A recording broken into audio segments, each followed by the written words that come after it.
v ľavom rohu obrazovky čas 90 minút. To je vlastne čas na ten test. Čiže za tých 90 minút, tých 100 otázok by ste mali odklikať. Vždy treba zakliknúť iba tú odpoveď, ktorú si myslíte, že je správna. Pokiaľ zakliknete... Wtorkowe popołudnie, my jesteśmy w tej chwili po teoretycznej części zawodów IT Open 2011. Jesteśmy w centrum Miejskiej Bystrzycy, jest prechladka miasta. Czyli sobie zwiedzamy przecudownie oświetlony wiosennym słońcem ryneczek. Ładnie tutaj. Štátne lesy momentálne, ale to všetko patrilo zmocovcom. Tieto domy,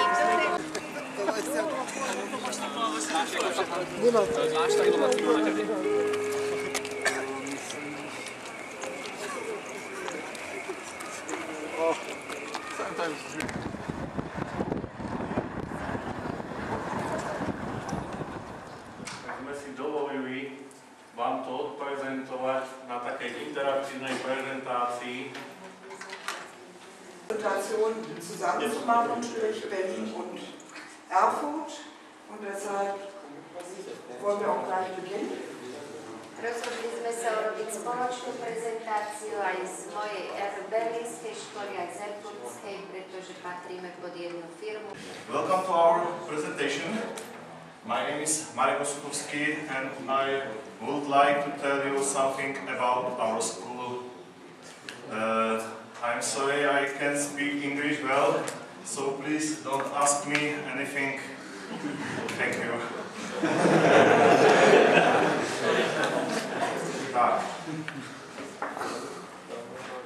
First I would like to say something about Českej, samozrejme Slovenskej republiky. Za každú školu súťažia dvaja žiaci, ktorí včera absolvovali teoretickú časť. Dnes budú pokračovať v praktickej časti tu v Europa Shopping Center. Všetkým súťažiacim držíme palce, prajeme veľa šťastia a vás, ktorých naša súťaž zaujala, tak radi vás privítajú pri...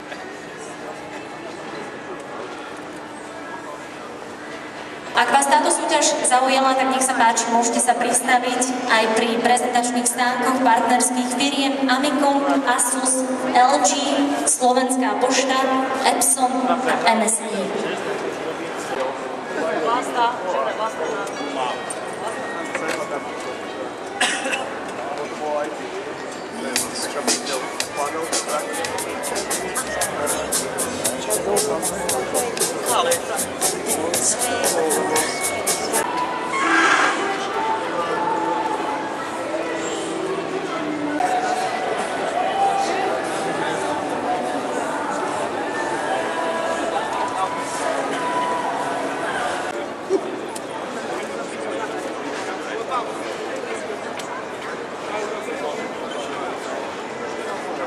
Tak žiaci tu pracujú na 5 rôznych stanoviskách, alebo teda pracoviskách, kde riešia rôzne úlohy.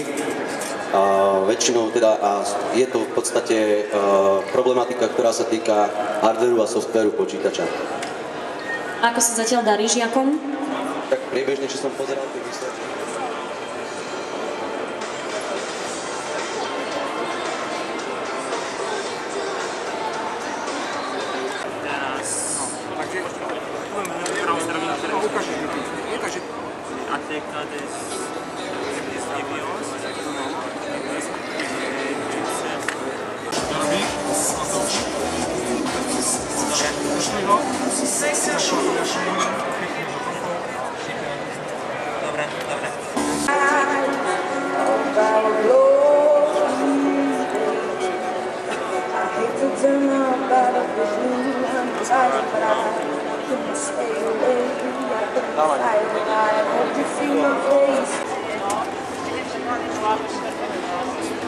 To by bolo podľa mňa možno aj nezjedť, koľko to bolo vydávať.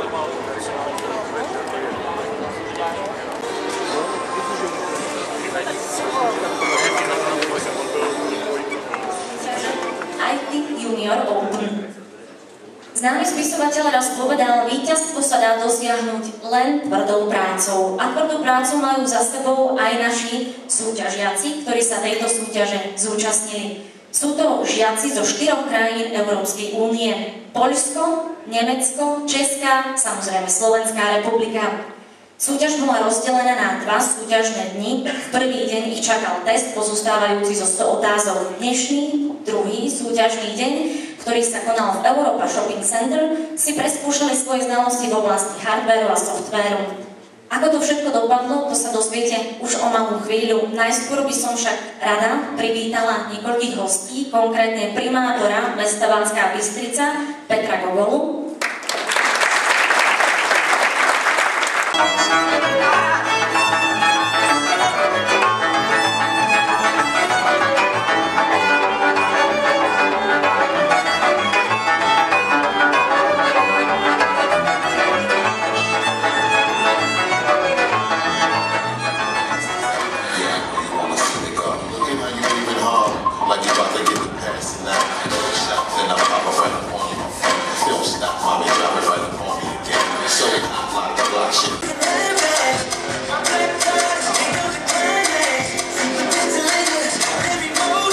Tretie miesto pre družstvo. Stredná odborná škola Banskej Bystrice.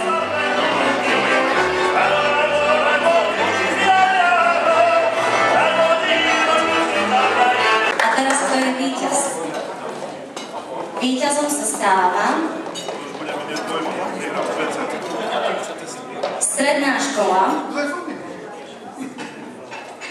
Polaniec.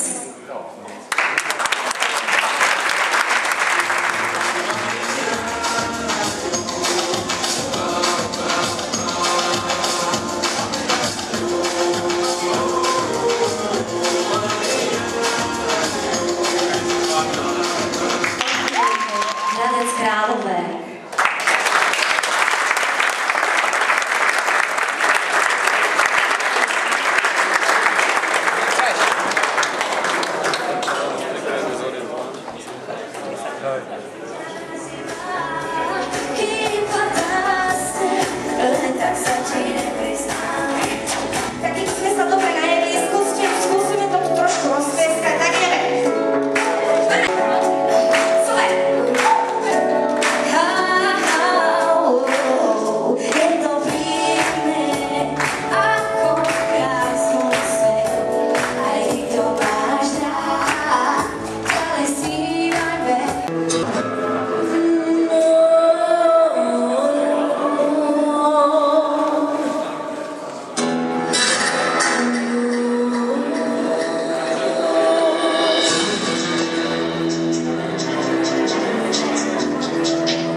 Prečo táto žena mohla žiť sebe na to dostáva na kolona, exuje veľké ruky jednu za druhou, pozerá na fotky, aká si bola šťastná, koľko mala si záujmov, človek nežíva. Je tu prvé miesto a teraz poprosím pána primátora mesta Banská Bystrica. Tak tento už nie je. Takže poprosím riaditeľa Strednej odbornej školy v Banskej Bystrici Romana Burgaša.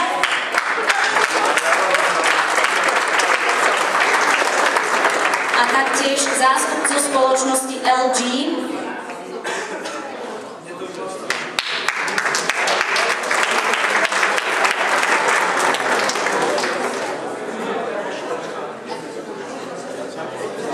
Ja by som si zobral slovo, ja by som poprosil ešte kolegyňu pani Vilhanovú, keby sa prišla.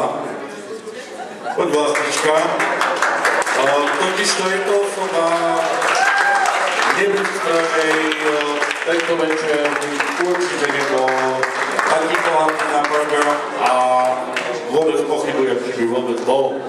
Takže by som sa aj týmto chcel poďakovať takto na verejnom fóre, že obetovala vlastný osobný čas a myslím si, že aj kopu nervov, aby sme vám pripravili tento program. Takže ešte raz ďakujem a teraz by sme v rámci IT juniorov po 2011. A ja myslím, že by ste teda mohli aj vyhlásiť toho víťaza. Prečítať teda môžete.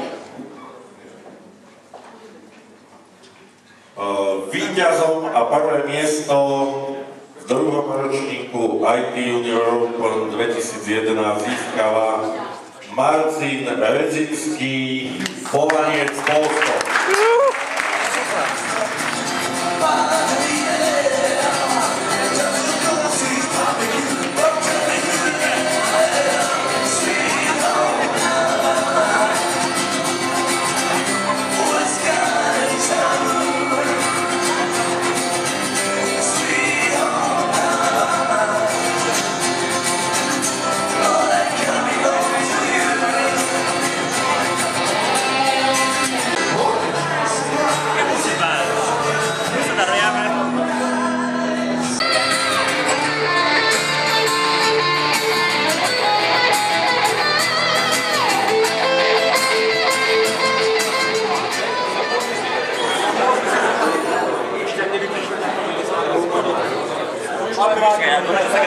Ďakujeme veľmi pekne skupine Dole Bastard.